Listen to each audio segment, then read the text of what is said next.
اس کے لیے problem create کر سکتے ہیں، اس کے لیے مشکل پیدا کر سکتے ہیں، لیکن خداوند یسوع مسیح کی کوالٹی اور ان کی یہ صفت ہے کہ وہ ہمیشہ جس بھی بات کا جواب دیتے بڑی خوبصورتی کے ساتھ، اور جو سوال کرنے والے ہر دفعہ وہی شرمندہ ہو کر واپس لوٹتے ہیں، کیونکہ خدا کے بیٹے یسوع مسیح کے پاس وہ حکمت، دانش اور فہم ہے جس کا کوئی ثانی، کوئی نعم البدل نہیں ہے۔ سب سے پہلے ہم جانیں گے خرم یونس صاحب سے۔ خرم صاحب، یہاں پہ فریسیوں اور ہیرودیوں کا ذکر موجود ہے۔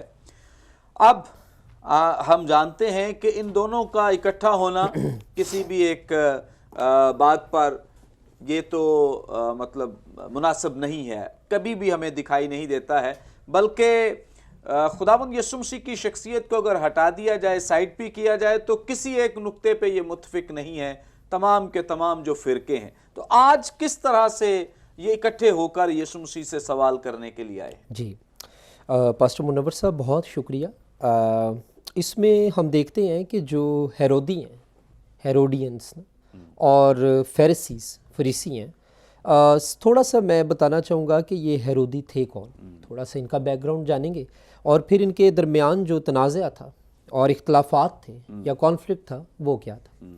تو یہ جو ہیرودی ہیں، یہ کہانی شروع ہوتی ہے کیسر جولیس سے، اور یہ 47 قبل از مسیح کی بات ہے۔ انہوں نے کیسر جولیس کی اطاعت میں آنے کی ٹھانی، اس کی خدمت، اس کو سپورٹ کرنے کے، اس کے حواری بننے کے انہوں نے ٹھانی، اور ہیرودی جو تھے انہوں نے 47 قبل از مسیح میں کیسر جولیس کی خدمت کی، جس نے اینٹی پٹیر اول جو کہ ہیرودیس اعظم کا باپ تھا اور ادومی تھا، اس کو اس نے اپوائنٹ کیا کہ وہ جوڈیا یعنی یہودیہ میں جو ہے وہ حاکم ہو۔ تو بیسیکلی رومن ایمپرر جو تھا وہ اوور آل رولر تھا، لیکن اس نے آگے جو اپوائنٹ کیے تھے لوگ وہ اس کے انڈر تھے۔ اور اس کے بعد ہیرودیس اعظم کے بعد جو ہے اس نے 37 جو ہے قبل از مسیح اس نے رول کرنا شروع کیا، اور ہیرودیس اعظم کے بعد ہیرودیس انتپاس جو ہے پھر وہ آیا، اور ہیرودیس انتپاس جو ہے اس کے بعد اس کا بیٹا آیا، اور وہ پھر گلیل کا، اور یہ بیسیکلی نا صوبے تھے، یہ 4-5 صوبے تھے، اس میں پریا اور گلیل اور یہودیہ اور دیگر صوبے تھے، and they were all under the rule of the Roman emperor. اور اس نے جو ہے وہ 4 قبل از مسیح میں جو ہے نا وہ رول کرنا شروع کیا۔ سو بیسیکلی یہ جو ہیرودی تھے، یہ صرف اس والے ہیرودیس کی جو ہے وہ سپورٹ میں نہیں تھے، بلکہ ہیرودیوں کی پوری پیچھے جنریشن اور جو تھی وہ ہیرودیس کی ڈائنیسٹی جو ہے پوری، اس کے سب کے وہ حواری تھے۔ وہ چاہتے تھے کہ اس کا جو تھرون ہے یا اس کا جو تخت ہے یا اس کی جو حاکمیت ہے وہ قائم رہے، وہ اس کو سپورٹ کرتے تھے۔ اور جو فریسی تھے وہ اس بات کے حق میں تھے کہ کوئی داؤد کے گھرانے سے آئے اور وہ تخت عدالت پر بیٹھے، وہ جو ہے تخت پر بیٹھے اور وہ رول کرے۔ تو ان کا بیسیکلی جو تنازع تھا یا ان کے آپس میں جو کانفلکٹ تھا وہ اتنا زیادہ تھیولوجیکل نہیں تھا، بلکہ پولیٹیکل تھا، سیاسی صورت زیادہ اختیار کر گیا تھا۔ آج بھی ہم دیکھتے ہیں کہ جب 2 سیاسی پارٹیوں کے لوگ آمنے سامنے آتے ہیں تو کئی بار خدا نخواستہ فائرنگ بھی ہو جاتی ہے اور بڑا کچھ ہو جاتا ہے۔ تو اس طرح سے جب ہم ہسٹری کو پڑھتے ہیں، اسٹڈی کرتے ہیں، تو ہمیں پتہ چلتا ہے کہ یہ دونوں پارٹیز آپس میں مخالف تھیں۔ ایک چاہتی تھی کہ ان کی جو بادشاہت ہے قائم رہے یا جس بادشاہ کو وہ سپورٹ کر رہے ہیں، ایک چاہتے تھے کہ نہیں، یہ ختم ہو۔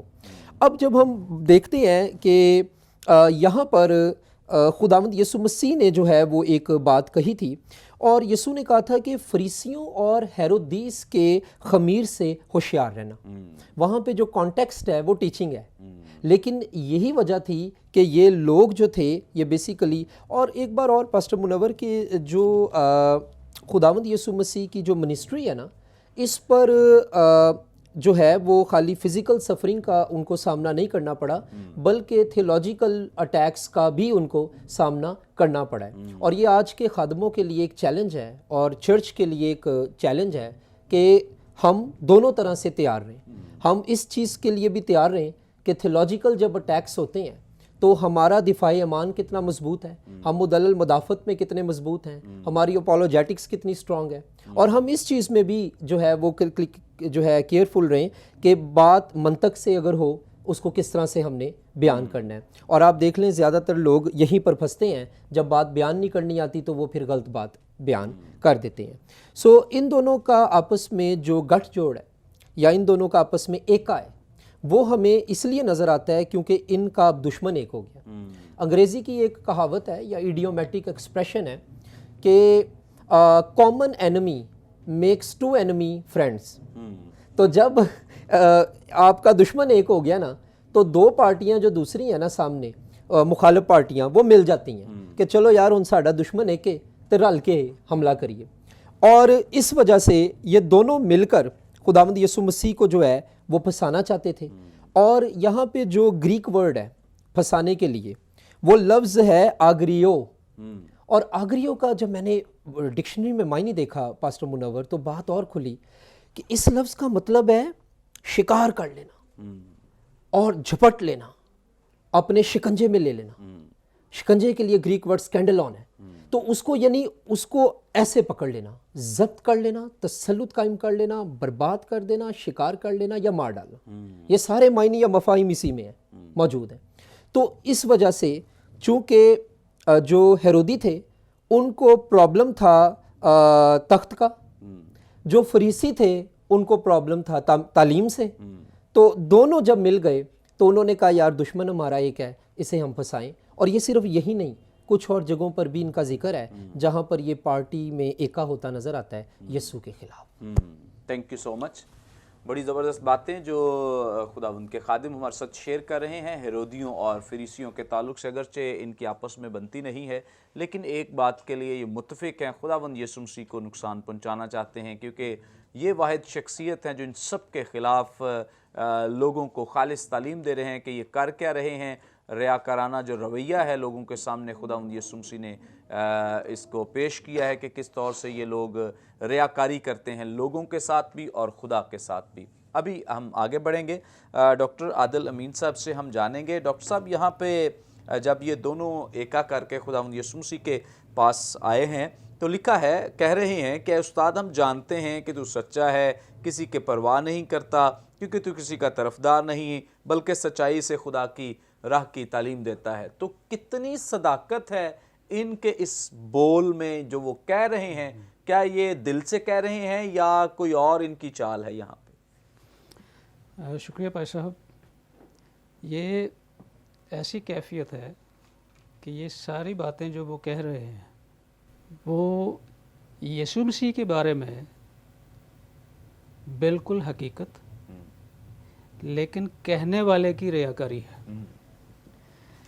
چونکہ یہ پکڑنے کے لیے آئے ہیں اس لیے یہ تو ہو نہیں سکتا کہ یہ دل سے تعریف کر رہے ہو, اور چونکہ وہ دل سے تعریف نہیں کر رہے اس لیے وہ اگر یسوع مسیح کو سچا کہتے ہیں تو یسوع مسیح تو سچا ہی ہے, یسوع مسیح کو استاد کہتے ہیں تو یسوع مسیح تو استاد ہی ہے. اصل میں اس دور کے لوگوں کا جو گفتگو کرنے کا طریقہ کار تھا وہ اس میں موجود ہے. آپ دیکھیں کہ ہیرودیس جب نیکودیمس جب خداوند یسوع مسیح سے بات کرتا ہے تو اس بیچارے کی تو نیت ٹھیک تھی, تو اسی انداز سے وہ بات شروع کرتا ہے کہ اے نیک استاد. ایک تو اس میں وہ انداز پایا جاتا ہے جو وہاں کے لوگوں کا تھا, لیکن اس وقت جو یہ لوگ ہیں اور بہت کچھ خداوند یسوع مسیح کے بارے میں کہتے ہیں, اے استاد ہم جانتے ہیں کہ تو سچا ہے. اچھا بھی جانتے ہیں لیکن مانتے نہیں ہیں. یہ پرابلم اس وقت بھی تھا, یہ پرابلم آج بھی ہے. بہت سے لوگ ہیں جو یسوع کو جانتے تو ہیں مانتے نہیں ہیں, اور بہت سے لوگ ہیں جو یسوع کو ایک حقیقت کے طور پر مانتے ہیں, ان یسوع کے بغیر ان کا کام نہیں چلتا لیکن اسے قبول نہیں کرتے. ایسی ہی کیفیت اس وقت ان لوگوں پر طاری ہے. یہ جو کچھ بھی کر رہے ہیں ان کی نیت ٹھیک نہیں, لیکن یہ ساری ایک تمہید ہے. جو کام یہ کرنے کے لیے آئے ہیں یہ اس کی تمہید ہے کہ اے استاد ہم جانتے ہیں کہ تو سچا ہے اور کسی کی پرواہ نہیں کرتا، کیونکہ تو کسی آدمی کا طرفدار نہیں بلکہ سچائی سے خدا کی راہ کی تعلیم دیتا ہے۔ دوسرا یہ ہے، میں مطلب جو وقت میں نے فارنرز کے ساتھ گزارا اس میں بہت کچھ سیکھنے کو ملا۔ جس شخص کو آپ ٹریپ کرنا چاہتے ہیں وہ ہر بار جھوٹ یا فریب یا مکر سے ٹریپ نہیں ہوتا، سچائی کے ساتھ بڑی جلدی ٹریپ ہو جاتا ہے۔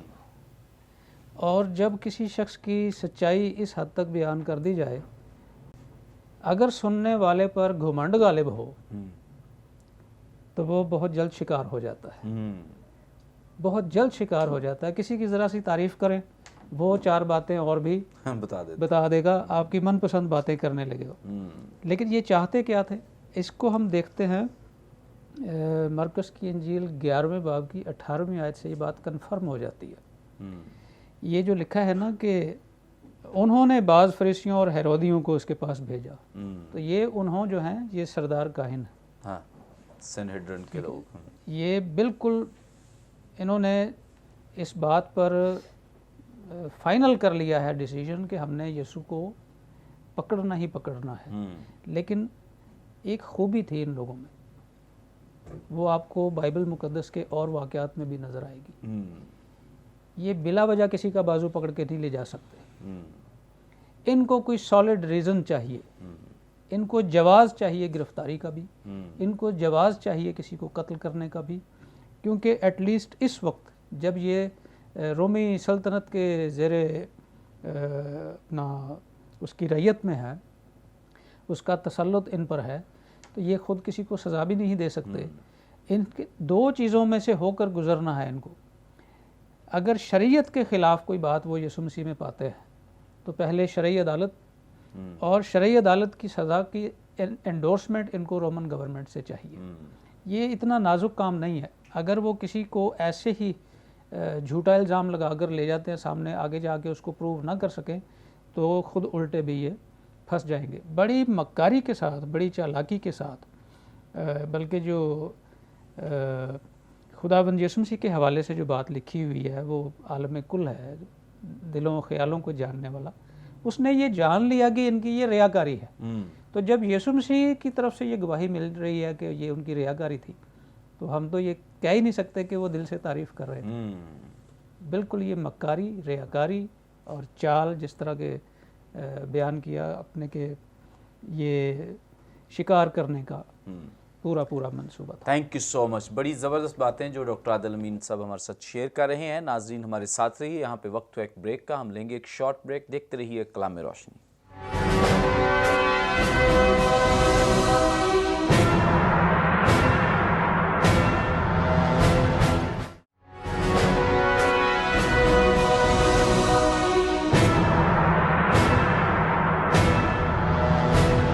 ویلکم بیک ناظرین، آپ دیکھ رہے ہیں پروگرام کلام روشنی۔ بریک پر جانے سے پہلے بڑی زبردست باتیں آپ کے ساتھ شیئر کی جا رہی تھی اور اسی سلسلے کو آگے بڑھائیں گے، اور خداوند کے خادم پاسٹر انیس جاوید صاحب ہمارے ساتھ موجود ہیں۔ میں ان سے ریکویسٹ کروں گا، یہاں پہ انیس جاوید صاحب جزیے کا ذکر ملتا ہے، ٹیکس کا ذکر ملتا ہے، تو اس کی ذرا وضاحت فرما دیں کہ اس کے پیچھے وجہ کیا ہے، کیوں مطلب وہ دیتے تھے اور کیوں دینا ضروری تھا؟ جی تھینک یو سو مچ سر۔ مسیح کی سلامتی آپ تمام کے ساتھ ہو۔